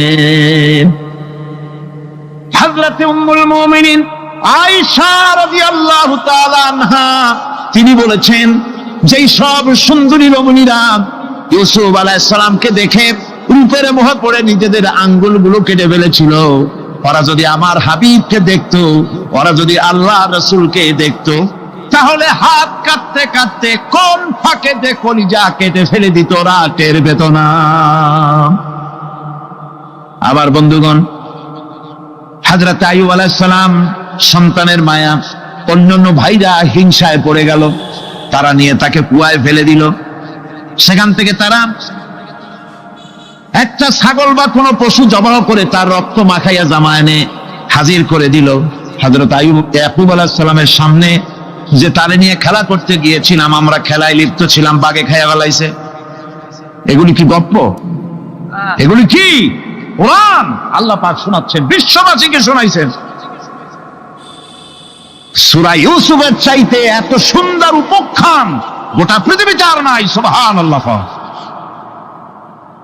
অনেকে ইউসুফ জুলাইখার কেসা খুব মজা করে পড়ে, ফুর্তি করে, প্রেমের গল্প পড়ে।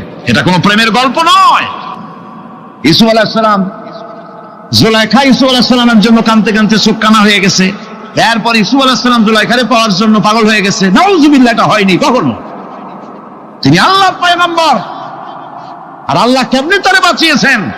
যখন জুলাইখা ঘরের ভিতরে সুন্দর করে যৌন উন্মাদনামূলক চিত্র অঙ্কিত করে ঘরের মধ্যে আটকায় দিয়েছে, তালা লাগায় দিয়েছে, আর নিজে যৌন দীপক কাপড় চোপড় পরেছে না পরার মতোই। সে যুগের সুন্দরী মেয়ে জুলাইখা। তার কুপ্রবৃত্তিকে চরিতার্থ করার জন্য আহ্বান করা হয়েছে। হযরত ইউসুফ আলাইহিস সালাম লক্ষ্য করে দেখলেন এমন জায়গা, এখান থেকে পালাবার তো পথ নাই, দরজা বন্ধ করে দিয়েছে। তিনি শুধু তখন কেবলমাত্র আল্লাহ রাব্বুল আলামিনকে ভয় করলেন। আল্লাহকে ভয় করে আল্লাহর নাম নিয়ে যখন তালাবদ্ধ দরজার দিকে দৌড় দিয়েছেন, আল্লাহ রাব্বুল আলামিন আপন কুদরতে তালাগুলি খুলে দরজা তার জন্য উন্মুক্ত করে দিলেন। ইউসুফ আলাইহিস সালামকে ফালাই দিয়ে এভাবে করে কাপড় এনে দিল তার সামনে, রক্তমাখা কাপড় পেয়ে হযরত ইয়াকুব আলাইহিস সালাম সন্তানদের মুখে কাহিনী শুনে তিনি কি বললেন? কোরআনে কারীম তা কোট করেছে। তিনি চিক দিলেন না, ফাল দিলেন না, ফিট হয়ে পড়লেন না। তিনি বললেন, কলিজার টুকরা সন্তান, তার মরার খবর শুনেছেন? তিনি বললেন কি? ফাসাবরুন জামিলুন ওয়াল্লাহুল মুস্তাআনু আলা মা তাসিফুন।